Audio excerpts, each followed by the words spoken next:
Hello everyone, so this is a really kind of the first video that I've done like this, and it was not planned. I wanted to screen grab the conversation with both of us on the screen, but for some reason I had to do it on this.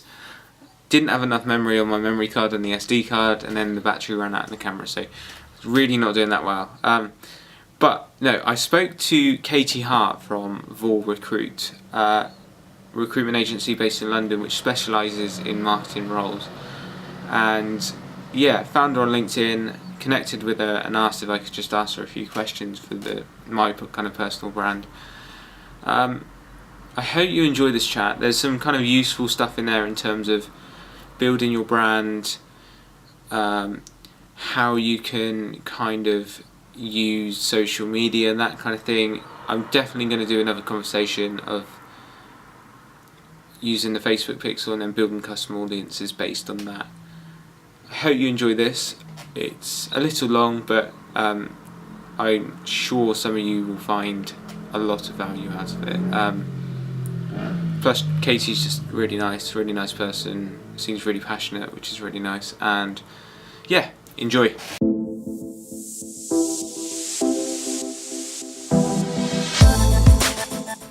So yeah, do you want to just tell me a little bit about your business? Yeah, so I just talked to you actually. I didn't realise that you work for a recruitment company before. Do you not? So yeah, recruitment, marketing agencies and PR agencies in central London. Okay. A year next week, which seems absolutely crazy. But yeah, what do you want to know?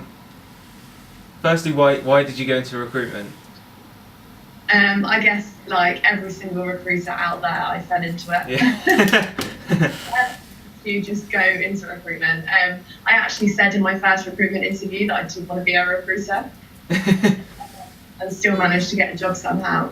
But no, I don't really know. I kind of went into marketing recruitment thinking I'd find myself a marketing job. Yeah. And then I actually really enjoyed it. And yeah, here we are 2 years later and still in recruitment. Okay. What do you kind of like about recruitment? Like?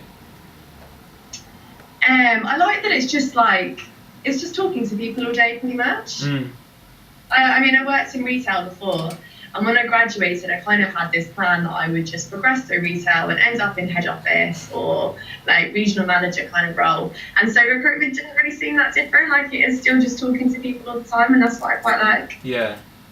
I don't think I could do something where I work from home and do it on my own if it wasn't kind of an industry where you are talking to people all the time. I think I'd go stir crazy. Yeah. But I mean, I do go stir crazy sat in my office all day by myself. That's for sure. Like, you agree with me. Yeah. So it's quite nice that I get to talk to people all the time.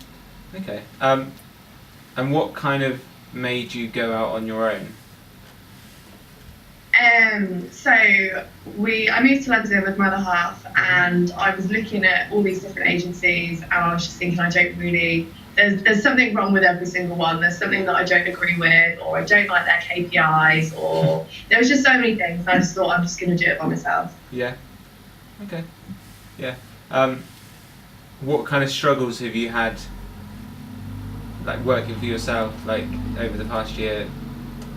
I think the biggest thing has probably been being by myself. Yeah. Okay. Like, not having somebody else in the office to like bounce an idea off, or even when like you're emailing a client, just to have somebody look over it and be like, oh, maybe you should word it like that.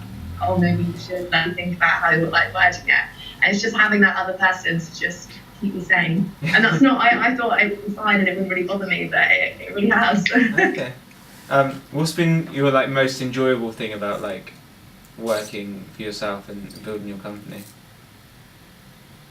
I guess doing it on my own terms. Like my last manager was very much a micromanager, and I had in the morning, on a Monday morning, we would plan for the week, then we would plan for the day, and then I would do my morning, and then we'd replan in the afternoon what I was going to do for the rest of my day. And I was like, I can't have 3 planning sessions. And I spent more time planning than I did doing something, and it's so nice now that I just do it on my own terms, when I want to do it, when I think it will work, and not have somebody in my ear hole being like, why aren't you doing this? Why are you doing? Yeah, totally agree with you. In the sense, yeah. What kind of advice would you give for someone that's looking to start a business? I had this conversation actually with somebody yesterday that's just gone out on their own. And I think, like, I always see it as well, people saying it, and I really do agree with it, is that you have to learn from your mistakes and don't be afraid to make mistakes. I think everybody, especially in recruitment, everybody makes out that it's so much fun and they get loads of commission and, like, it's just a fun industry to be in. But it's not necessarily like that. Like, it's great one day and then the next it isn't always, and you're allowed to make mistakes. And if you don't, like, make mistakes, you're never going to learn and improve. So yeah. Sorry, I'm just trying to download something so I can record the screen. I really didn't plan this very well. So when you kind of, a lot of recruitment agencies out there are very kind of sales based. Would you say that you're one of those, or? So I'm really trying not to be. Okay. And that was kind of one of the things that I wanted to, right from the start, that's what I said I've not wanted to be. But I guess there's always going to be elements of it, and I always have to try and sell myself, always have to try and sell candidates. Mm-hmm. So you can't kind of escape from it completely, but I don't want to be salesy. I'm trying to not be that person that just lands in everybody's inboxes planning them. Yeah. And how do you kind of think that you do that? So that's why I'm trying to be doing more content. That's why I finally got on the dreaded video content that I had just been putting off for months. And it works as well. Like, even if people aren't necessarily, because someone said this to me actually yesterday at the weekend, especially with the kind of videos that I've been posting, people can't necessarily engage with them, because if their manager sees them writing comments on a video about, am I being paid enough, like, once I start looking, like, it's a bit tricky. And I was thinking, people aren't really engaging, but then I have been getting the messages being like, can we chat about my job search and things. Yeah. So things like that are working, and hopefully it means that I don't have to spam people quite so much, because they'll just come to me. Yeah, that's true. So how do you kind of think that, sorry, I'm trying to do two things at once again. There you go. So how do you kind of think that you can push your content forward? So I need to be more consistent with it. I need to make sure that I'm actually getting it out there when I say I'm going to get it out there, and then get it onto as many channels as possible. So like I said to you, it's on my LinkedIn and it's on my YouTube channel, which I'm then sharing on my Twitter, and that's it. I'm not really pushing it much more than that, which I know I need to be doing. Okay. What kind of content do you think works well, and what not so well? So when I first started doing it, like a month ago, I was the plan that I did was kind of looking back over the conversations that candidates have had with me and kind of the questions that they have asked, and just trying to, because I guess that's what people actually want to know, is the questions that they're coming to me with. So that's what I was trying to do to start with, but I am slowly running out of things to talk about. So yeah, I need to create a bit more of a plan and get some ideas from somewhere. Keep looking on like Reddit and see what people are asking on there and things. Yeah. But that's kind of the only thing that I've got ideas wise. Mm-hmm. Have you ever tried doing like live video or stuff like that? No.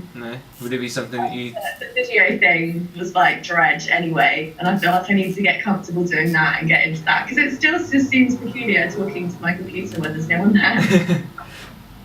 Yeah, I know what you mean, because I've started doing a vlog, and then I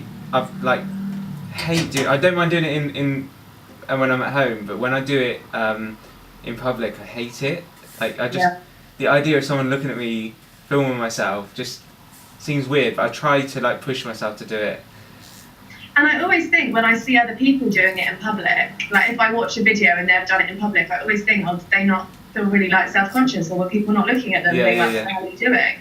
And so that's another, like, that will stay on the to-do list for a long time, no doubt. How long have you been doing video for?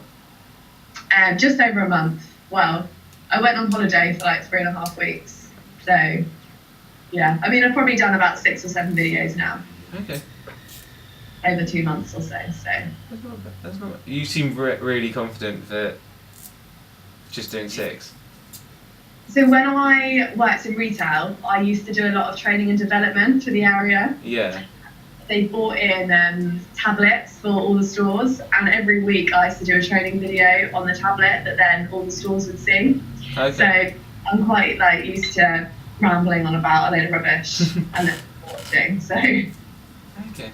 I definitely think live video would work really well for you, in terms of, you know, you were saying you were kind of running out of content ideas. Almost do it like a call-in show where people ask questions live, if that makes sense. Yeah, I guess I'd just be concerned that nobody would actually come and watch it, and I'd just be talking to myself again. They won't, honestly. For the first, I don't know how long, but they won't come and watch it, and then you'll slowly start to build up a brand, and then you'll find that people tune into it, if that makes sense. Yeah. So how would I advertise it? So you would use the other social media platform. I'd do it on Facebook or YouTube because they've got the best live platforms. Yeah. Build it up into a show. So build your personal brand using Facebook, and then obviously like you're doing with LinkedIn, just keep pushing people to the other content pages. So like when you're on Facebook, push them back to LinkedIn. When you're on Instagram, I'm not sure if you're doing Instagram, but when you're on Instagram, push them back to Facebook and that kind of thing, and try and pollinate over all of the platforms. Yeah, I guess with, like I said to you before, like Facebook to me just doesn't seem like it's business. I mean, like I've had my Facebook account since I was like 11. Yeah. To me, it's just like my personal one, and I feel like I need to get over that, but that's just kind of in my mindset what I keep thinking, and it's what's putting me off. So I think you need to start a page for yourself. Yeah. And then obviously you've got the agency Facebook page, but you need to start your own personal brand page. Mm-hmm. And I wouldn't say make it like too businessy, if that makes sense, or recruitment and that kind of thing. So they kind of run alongside each other. Yeah, But, yeah, I guess so. What do you recommend for paid advertising? Which kind of channel would be best, or using a mix, or? Facebook. LinkedIn is hard because they put up so many barriers when it comes to the limit that you've got to spend and that kind of thing, whereas Facebook you can literally go £1 a day, do this. Yeah. So have you ever heard of a Facebook pixel? Yeah, and I've got no idea what it is. So, it's a little bit of code that goes onto your website, a bit like a Google Analytics kind of tracking tool, but it's really cool because you can basically use it to build your audience.